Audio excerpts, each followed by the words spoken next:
Hi everyone, I hope all of you guys are doing well.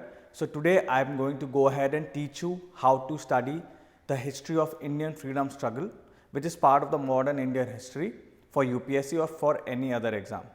Now the reason I'm picking this particular portion from history, not ancient history, medieval history today, the first thing I'm taking up is freedom struggle, because this is one of the most scoring parts from the history questions that come in prelims or even the mains exam for UPSC.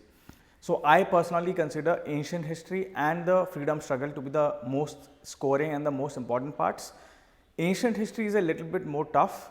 It is very vast, it has a lot of details, and there are a lot of different sources, so it is difficult to study. So that's why I focus more on, even for my personal preparation when I was preparing for UPSC, I focused more on the freedom struggle because it has limited amount of sources, very limited sources, and if you master these sources, if you have a particular plan that I'm going to tell you now, if you focus on a particular things, you can score almost 60 to 70% questions correct in this particular format, which will put you ahead of a lot of other aspirants. So let's go ahead and dive right into it. I'm going to show you the book and I'm going to cover this particular questions and the way to study them right away. All right. First of all, we will go ahead and discuss the sources, which are the sources that you can refer for modern history, which is the freedom struggle part from the modern history of India. Then how to actually go ahead and study, and what are the things that you want to focus on so that you can be very efficient with your studies and you can get the maximum questions that are coming in the exam. I will also tell you how to keep a daily target so that you can study it with a very planned way, in a very planned way. And then I'm going to tell you how to do PYQ analysis, exactly what to look for when you're studying PYQs. And finally, I will also tell you how to do some self-testing, because without practicing, without proper self-testing, it is not going to happen. Alright, so let's go ahead. First of all, I will tell you the sources. Now, there are two sources for this particular portion of history. Bipin Chandra's India's Struggle for Independence. Okay, this has been written by these 4-5 authors. It is one of the most relied on books when it comes to UPSC studies, especially for prelims, but even for mains, this is a perfect source. And the second one is your Spectrum book, which is a different sort of a book. So this is more of an academic book. It is written in form of a story, in a form of events happening one after the other. So that way it is more interesting to read. On the other hand, this book, the Spectrum book, on the other hand, is written more in terms of a kind of notes, not necessarily. It is not a story, so it is difficult to read comparatively, and you will get more understanding of history through this than this. But now, which one to prefer? A lot of students keep asking always which one to prefer out of these two. I personally would say that you start your preparation with this book, with the Vipin Chandra book. You finish your preparation with this particular book. Alright, you read the entire book. I will tell you how to read it also. But then when you are revising, when you are going back and revising, go and read through this once, because this is in note format. It has also given summaries at the back of every chapter. This particular book has summaries at the back of every chapter.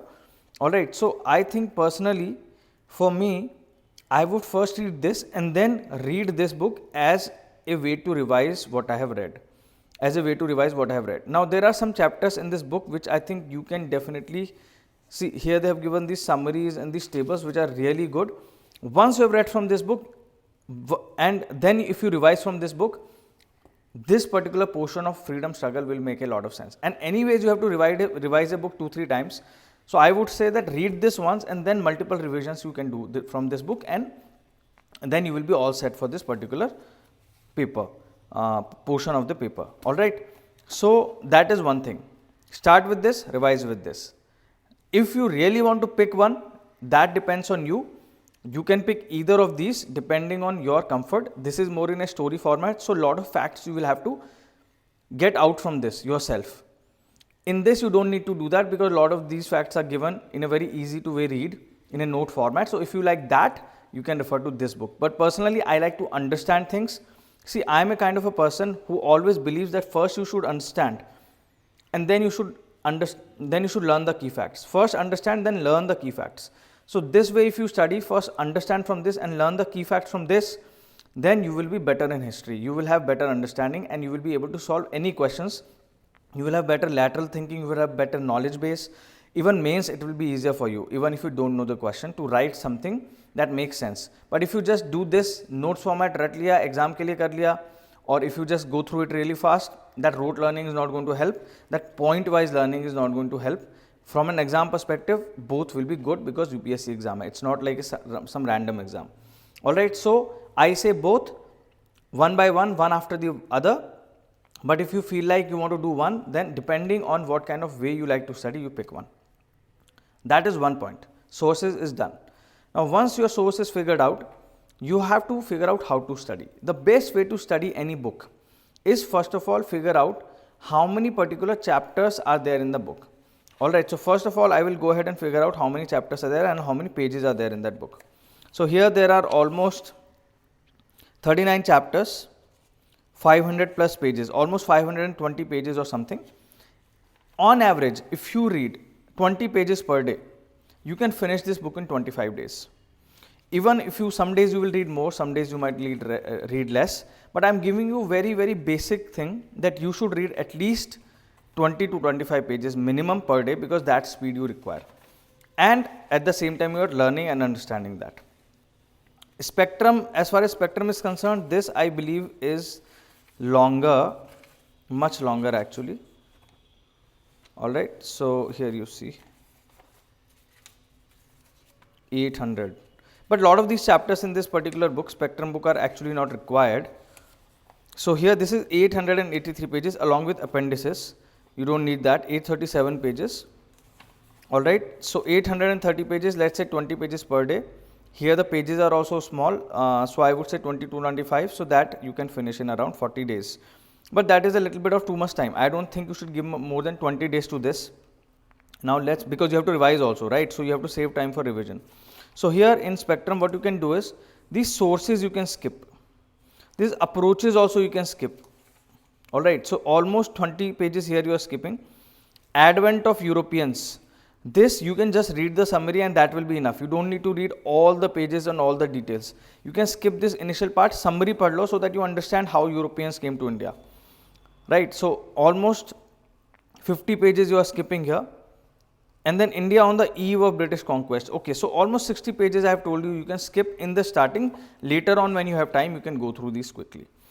Here a lot of these things, especially when the Indian occupation by the British, by the Europeans started, there were a lot of kind of churn was going on in the Indian history, because a lot of these small rulers, these chieftains, they were betraying some of the major Indian kings here and there. All that story is given here, right? And all these small provinces were conquered by the English at that time. A lot of this is actually very extensive and you might not need to read. Alright, so I personally focused on the time when the uprisings in India started against the British rule. Before that, this part of the history where, you know, British were actually consolidating in India, this part is also not that useful. So I would say come to this later, just read the summary at the end. The summary is given, and from the summary also you can get a good idea.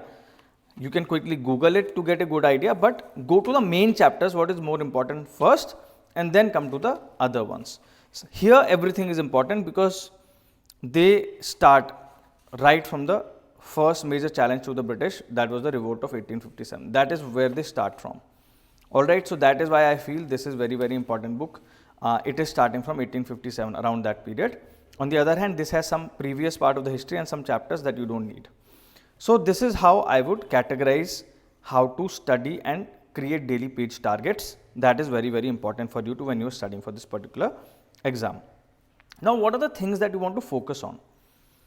Things that you want to focus on are these, and these have come from nowhere but the previous year questions. How did I get an understanding ki kya important hai? What is important in these books to study? When you are reading a particular chapter, what you want to understand is the brief overall story. In history, it is a story. It is something that has happened in real time. So it is a story. So for example, let's say you are studying about the civil rebellions and tribal uprisings. Now the way I used to study was, I used to first see So what kind of various movements were there in India against the British? Firstly, there was a revolt in the 1857. Okay, the first great war that we fought against the British. Firstly, that happened in 1857. Then after that, and during that time, around that time, civil rebellions were happening, tribal uprisings were happening, peasant movements were happening. So who are the different classes of people fighting against the British? Who are the different classes? Obviously the established classes, that is the kings of that time or the people who were in power at that time, they were fighting against the British because their power was getting lost. Then the civil people, the civil meaning the people who were getting affected directly, they could be zamindars, they could be other people, they were also fighting. Then there are tribal uprisings in which the tribes are fighting against the British because they were encroaching on their rights. Then different peasants were also fighting. Peasant classes from different parts of India were also fighting. So civil rebellions are there, tribal rebellions are there, peasant movements are there, and then some major other movements are there. All these are different movements against the British, and each I would categorize differently and study differently. And then what I would do is I would figure out within, let's say, peasant movements, within the peasant movements, what are the important events that happened? Who are the most important people or personalities involved? There would be not more than 10 people. Where were the main places? I would take a map of India and mark the important places related to peasant uprisings, and who were the institutions or major organizations involved. Were there any institutions, were there any established institutions, newspapers for example, printing about it, things like that, or any kind of acts in response passed by the British. So first I will try to understand the overall picture and then I will go to the key facts. So here in peasant movements, if you see, there are certain important leaders, they will be part of the personalities, there are certain important events, and I would make a one pager for this. One simple pager with the map of India where I have marked down the important places where these uprisings were happening. In that simple way, I can get any question asked by UPSC. 90% of the questions asked by UPSC right when it comes for anything related to peasant movements. Now this you can do for everything. You can do it for most of the 90% of the things, and if you make 2 pages about that, in around 30-40 pages you can make the notes of the entire book in a very simple way. You can use it to revise towards the end. A lot of students ask me, sir, itna revise kaise kare? Wo 30-40 pages you have to quickly read, refresh your memory, and from here, from summaries also you can take that help to do that. Alright, so here let's say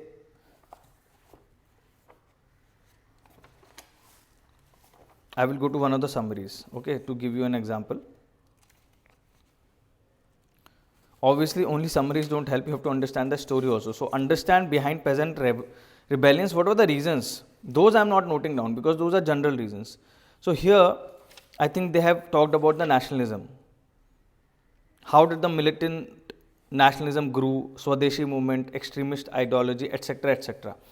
Now this entire thing you can divide in different things. One was what were the people fighting, because the nature of fighting against the British changed after 1900s, after Gandhiji came into the scene, after a lot of other educated lawyers and other Indian people who had seen the oppression of India and who were the educated class, they came into the fight against the British, and different kind of movements grew from that also. Nationalist movement, then there were other kind of, from here also you can see, there were splits in the Indian National Congress which was fighting the British at that time.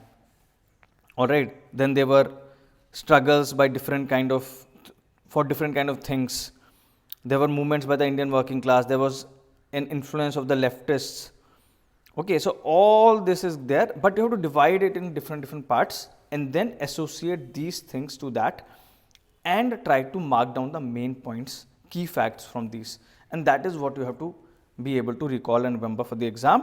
But before that, understand the whole story, because only then you will be able to answer these particular questions that are coming in the exam. Alright, you should also then, apart from that, you should also do PYQ analysis. What is PYQ analysis? I will tell you. So, if you look at the history question of 2022, history questions that have come in prelims 2022, just go ahead and look at the paper.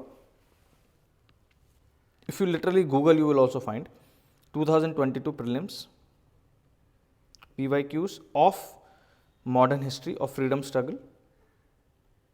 Okay. Similarly, 2021. Look at the topics within freedom struggle from where questions have been asked, and make sure that these topics you are able to do properly. Number one, that is the thing. So one of the questions that is asked is, in the Government of India Act 1919, the function of provincial government were divided into reserved and transferred. Which of the following were treated as reserved subjects? Now this question is about Government of India Act 1919, right? This question is about Government of India Act 1919. Just write that down, that one question has been asked about Government of India Act 1919. This is a question on an institution or an act which is part of an institution. Now like this you will see other questions also. Now in 2021 if you go, there is a question about, in which they have mentioned the Government of India Act 1935, India Act 1935, and also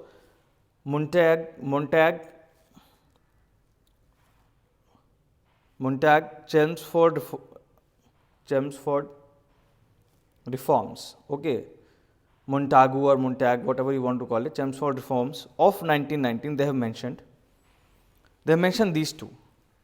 So in 2022 they have asked a direct question from this Government of India Act 1919. In 2021 they have asked a question in which these two acts are, or these two particular things, institutional reforms, are mentioned. What does that mean? That means is that any year when you are getting a question on a certain institution, certain kind of event, people, places, or any topic, you should definitely go and read it properly. So what I will do is I will go to this book, take out the Government of India Act 1919. It is given here properly in a very simple way to understand. I will take out the Government of India Act 1935 and the Montagu-Chelmsford reforms of 1919 and read them properly. Similarly, in 2022, a question has come about Dutch factories and other, the establishment, the coming of the Europeans to India, in which they mention about factories, setting up of factories by the Dutch in India. Then English East India Company coming to India and establishing factory. Similarly, they have mentioned Alfonso, who came to India and captured Goa. So like this 2022 question has come on Europeans coming to India. Similarly, in 2021 also they have asked a particular question on establishment of such factories in India. All right. That is very, very important. Now that means they are repeating these questions. That means they are repeating this, and it is an important topic you need to study. So the question that has come in 2021 is, in first quarter of the 17th century, which of the following factories of English East India Company were located, where they were located. So clearly it is an important topic, and you want to read that portion from the book, and you want to understand it and divide it in these, make a small note and revise that. That is how I would do it. Now, once you have done these two things, you want to do a lot of self-testing. And how do you do self-testing? Multiple questions from PYQs, previous year questions, just keep solving them multiple times. Don't only solve once, solve multiple times. And a lot of questions from test series. On Telegram groups or online, you will find a lot of test series. Take out when you have studied this freedom struggle, take out that particular portion, okay, take out that particular portion and do a lot of tests or questions from that particular question. Now that is very, very important. That way you will be perfectly capable and also prepared for this particular portion. All right. So what have I told you today? I have told you in a lot of detail today how to study freedom struggle of India from these two books. You can choose whichever book you want, that is in your hands. I have also told you how you can actually very easily study history and how you can set your daily targets, how can you make notes, how you can divide your study on events, people, personalities, places and institutions, how and why understanding is more important, and then later you learn the key facts. PYQs, how to solve and understand PYQs coming in the previous years, and then self-testing. Alright, so all these steps you have to follow, otherwise history, even though it's such an interesting and easy subject to study, will look like a task. Alright, so if you have any questions, let me know, happy to answer them. But this is my secret studying technique for history which always helped me get really good marks. Alright, thanks, take care, have a good day, bye bye.